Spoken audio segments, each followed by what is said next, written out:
Hello, welcome. So this morning, I promised you I'd bring you some tips and advice from authors who've done it and specialists on how to actually build your author brand, or how to see yourself as a brand, and how to, on a level, detach from the writing process and put your work out into the world. So what I have today for you is Jacques de Villiers. Hello. Jacques is a professional speaker, and he's also an author. He's authored 6 ghostwritten books, which he's written for other professionals, and 4 on his own account. So we're going to ask him about his books, but also about how you can get yourself out there and into the world. So welcome, Jacques. Thank you very much. I wanted to quickly ask you about these books you've written of your own. Tell me a little bit about them and what was the process there. Okay, so as a speaker, if you write a book, it gives you better credibility that you're an author, and you can put some more zeros on your paycheck, or so they say. So I write books purely to get speaking assignments. So maybe it's a bit rich saying I'm a real author, because I don't write a 60,000 word book. I figured out. Well, I read an article in Time magazine in 2010, which I can't remember the exact figure, but it said there's something like 500,000 new authors a year in the world, and the average author gets 8 reads and makes $1.40. So I figured, well, that's not really going to work for me. So I'd rather write a short book. So I write what I call business cards on steroids. So I write books 10,000, 5,000 to 10,000 words, and I put them on my website. And I haven't actually sold any books. I give them all away. Okay. But I give them away to get an email address. And when I have an email address, I market to that person, and then I get the talk. So that's worked well for me. So I'd rather make 20,000 Rand for a talk than 200 Rand for a book. So I'm pretty mercenary that way. And that's really good, because I think a lot of the writers here are writing because they've got a story to tell, but they also want to get out there in the speaking capacity and build that brand. So that's really great. So they're shorter, they're sharper, and you're actually giving them away. Yeah. So and many authors, many people I know, they kind of go with the field of dreams theory, like if I build it, they'll come. And I think the challenge as authors is that we want our art to be pure. We almost don't want to sully it with marketing. We want to say, well, it's good enough to stand on its own. But the problem is that, most people aren't going to know about it. So you have to become a good marketer. In fact, I think you have to be a better marketer than author, because I've really seen some junk out of there that's doing well. So which clearly the marketing is working. Yes, exactly. So that's very interesting. So that's actually what we're going to be talking about mostly. And Jacques has got a really, really good tip sheet that he sent me that I will share with you guys, which is how to use AI to actually build your brand and or market yourself. That's right, and that's artificial intelligence. Artificial. People don't know. So let's talk a little bit about AI and all these kind of concepts. And maybe, you've already said the aim is to get as many people as possible to be in contact with your book, your brand, your product, no matter whether it's a speech or a book. Okay. So some of the things you have learned, or some of the things you advise. Okay. So let's start maybe marketing 101. Your website, and I hope you all have a website for your book or for your author persona, is your mothership. Funny enough, I'm not a fan in terms of marketing to send people away to my Facebook page. Okay. The whole point is to get people to your website so that you can actually sell them something. I mean, that's ultimately why you have it. So your first protocol is to fix your website and make sure it sells whatever.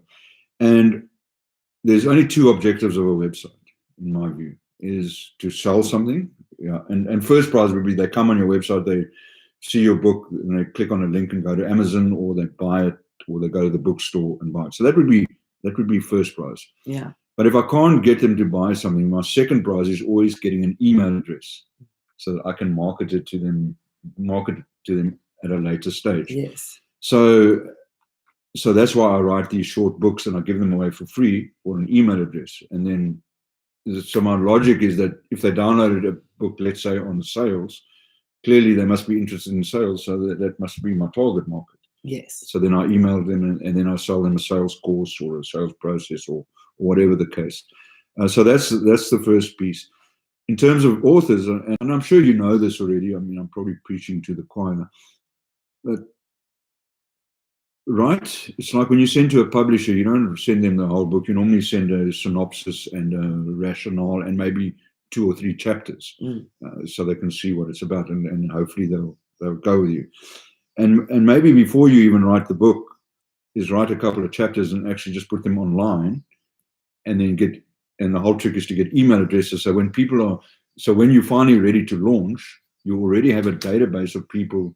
And I've just done this with my newest book, What If Hollywood Doesn't Call, a fractured monk's guide to enlightenment. Love that title. Thank you. It's about to get launched on Amazon. Mm-hmm. So what I've done to my database, I've sent and via Facebook, etc., I've sent everybody and said, if you want a free copy, because I don't really make money off the books, I'm more interested in the talk. But if you want a free copy of this book, it's about to launch, let me know. And I've got 600 people so the goal there is that hopefully they're going to read it. We hope. Yeah. And then if they like it, they're going to give me reviews on Amazon, which pushes you up. You know, that whole Amazon process of getting 20 reviews before you even feature. Okay, so that's really interesting. I hear you, and I'm going to ask you about that. So you are putting these books on Amazon. Yeah. So we can talk about that maybe in a separate section. But yes. Yeah. So what I do is Amazon's. My logic says, according to the people in South Africa, a bestseller is 4,000 books, physical books. On Amazon, you can sell 10,000. Probably much easier to an international market than you can sell 4,000 to a South African market. I mean, I know the game. I mean, you sit at book fairs, you do book launches, and it's a schlep. I've been to not book fairs, but to like flea markets where there's authors sitting, and I watch them. And I spend all my money on authors because I feel sorry for them. So I buy their books, but they sell 4 books in the day. Yeah. Now, I don't know if that's a living, but I don't know if I want to sit in the flea market for 4 books. No. But that's how we do it, like book by book. But but to sell 4,000 is quite a lot. So what I find is that on Amazon and what have you, there's you can sell more books and go internationally. Because I think the challenge, I believe, with South Africans is that we have an inferiority complex. We maybe don't believe we're as good as everybody else. Yet, I mean, particularly in the speaking world, our speakers don't have to stand back for any international speaker. We have brilliant speakers. But we think, well, we better stay local, we're from South Africa. But I believe that as authors, we need to actually, that we can send out to the whole world. It's good enough. Our work is good enough for the whole world. So why think local when you can completely just go international? And you never know when you're going to hit somebody that's going to really push your brand. Okay, so I want to just clarify. So we're saying, firstly, that your 3,000 word, your 10,000, your 20,000 word books, they are on Amazon as a free book. As free books, firstly. Secondly, your aim is to always send people to your website. So you are getting the email addresses into your database. Yeah, so here's my joke. Maybe it's my age, but if you put a naked woman in front of me or an email address, I'm taking the email address. So as I said, maybe it's my age, but I'm going to take the email address because it's going to make me some money. There we have it. And sell you books. And sell books and sell talks. So I have a small database of 15,000 people that have opted in, so have actually asked for my stuff. So that's quite a nice database to have. And then, I pitch them courses, I do workshops, I do talks or whatever you. And so I am going to try the paid for model, maybe with your help, and actually start selling books, printed books. Well, that's actually maybe the next step, or selling a full book on Amazon. Exactly. Absolutely. I mean, because as speakers, how we make some more money is by having product at the back of the table, at the back of the room, and then we can sell the books. But personally, I haven't really tried that, but it's definitely a good model. So then let's move on, because you've given us like the holding, the container. You've got to have the book. It's got to be available online. You want people to go via your website, so you've got them now in your database. Tell us a little bit about some of the little artificial intelligence apps, plugins, add-ons that you found useful. Okay. So firstly, AI is really just to do the heavy lifting for you. So for example, because of my business, I use LinkedIn a lot. Now, I'm not sure if that's an author platform, but it seems to be more of a business kind of platform. So maybe it's not appropriate for authors, unless you're a business author and you want to push your non-fiction book that way. So I use a tool called Leonard for that. And what Leonard does, it's almost become human to me. But so how it works is when you visit somebody's profile, on that person's profile, it comes and so and Sarah's visited. Now, if you visit 10 profiles, 3 people will come back and look at your profile. But it's a schlep, one by one. It can take the whole day. I mean, you can do 100. So what Leonard does is amazing. It visits 200 profiles a day at 50, and it works like a human. So it'll take 15 seconds, and then it'll go visit a profile. Then it'll take 20 seconds, then it'll take 5. So it looks like a human is actually visiting, so that LinkedIn doesn't go, hey, there's some kind of software here that's skewing the game. So what it does, it visits other people's sites, and then 10% of them will come back to me. So if I visit 100, 10 will come back and look at my site. And then that's where you have to have a really brilliant profile so that people will then friend you or connect with you. That's the one thing that Leonard does. The second brilliant thing is I've got 6,000 people on my LinkedIn connections. Now, it doesn't send to all 6,000, but for your first connections, it'll actually put first name. Okay. And whatever your message is with your website, and I can send to 200 a day.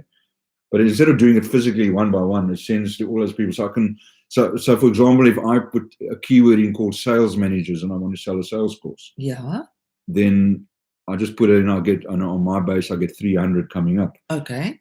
So basically I send all 300 a quick marketing campaign. And you've pre-done that. It's a little campaign. You're loading on your LinkedIn, and then you're using the Leonard app to disperse that. Yeah, because Leonard says, what is your message? But what's great is it puts the first name in. So it looks like I actually personalized it. Okay. So it's not. So that's with LinkedIn. That's pretty awesome. What other software? I've got software that probably not appropriate once again for the speaker market, but I can find 2,000 emails anywhere on the planet every month. Okay. So if I want an MD in a company or bigger than 5,000 in Rome, I'll find these emails and I can market to them. So, but I don't think you're going to be selling books like that, but it's just an interesting one. But well, that's really interesting, because actually a lot of people are life coaches, transformational coaches. They're selling books about sales techniques. Of course. So then you're looking really for these leads all the time. Of course, and then you can see your book for free and say, look at my book, and then can I come and do, if you like it, can I come and do a talk? Okay. So one of my favorite ones is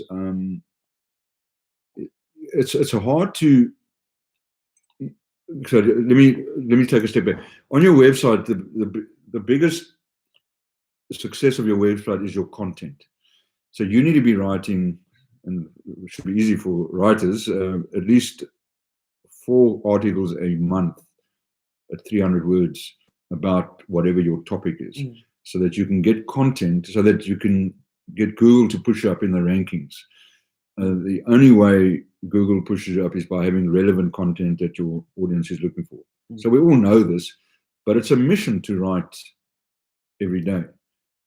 So the trick is to curate other people's articles. In other words, you find an interesting article that relates to your subject.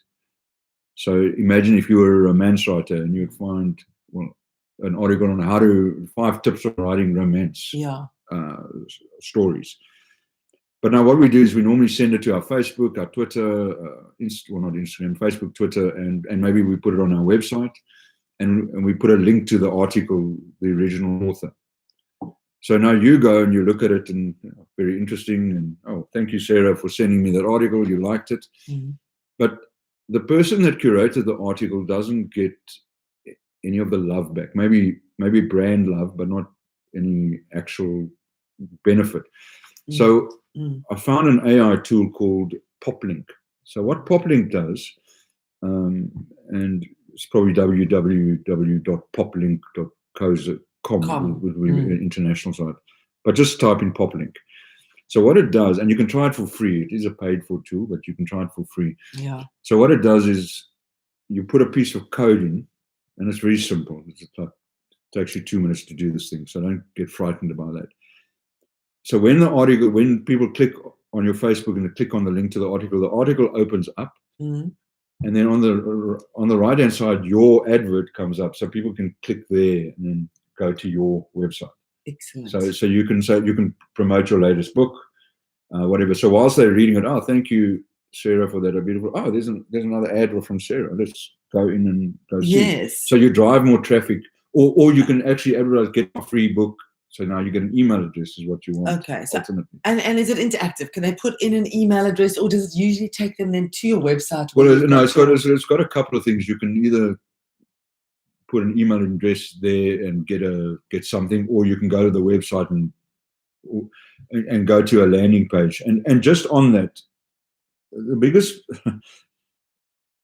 mistake we make on our website is we sell stuff on our actual website with all the navigation bars and what have you. And this leads to what we call a paradox of choice. There's too much choice. So people come and look at your sales page. You're selling a book. They look at your sales page. But then we like magpies. Oh, this is shiny. Let me go here. And then we actually lead them off the page onto our Facebook page. And once they get onto Facebook, they're gone. They're not coming back to your shop. Yes. So I use software called, and there's many of them, called Landingy, and it's landing page software. So in other words, when people come to that page, there is nothing on it except the sell. There's no links. So the only thing they can do is either get off the page or buy.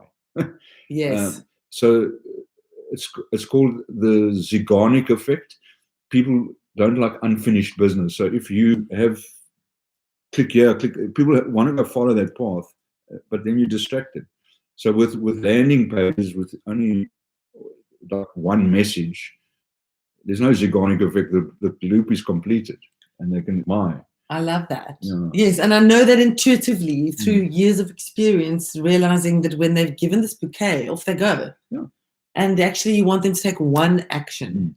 Yeah. And that's why, for example, if you have a lot of books, it is really stupid to advertise, put them all on one catalog and say buy them. You can do that but you want to just sell one book at a time, because people can't make decisions if there's too much choice. Yes. That's just how we are. Beautiful. So now, because we're coming up to 20 minutes, I'm going to end this session with Jacques. And what we're going to do is I'm going to load a separate one, which we talk about a few more tools and a few more conversations. So Jacques, thank you for this. And I'm going to pop the link in, of course, to your whole page and your brand. And if people want to know more about this kind of stuff, to connect with Jacques himself. Well, maybe I can download that ebook. And the ebook. So I'm going to do that. Well, you're going to send it, but we'll see. It doesn't matter. Absolutely. Okay, you'll do it. Okay. And we'll catch up on part 2 of this conversation. Cool.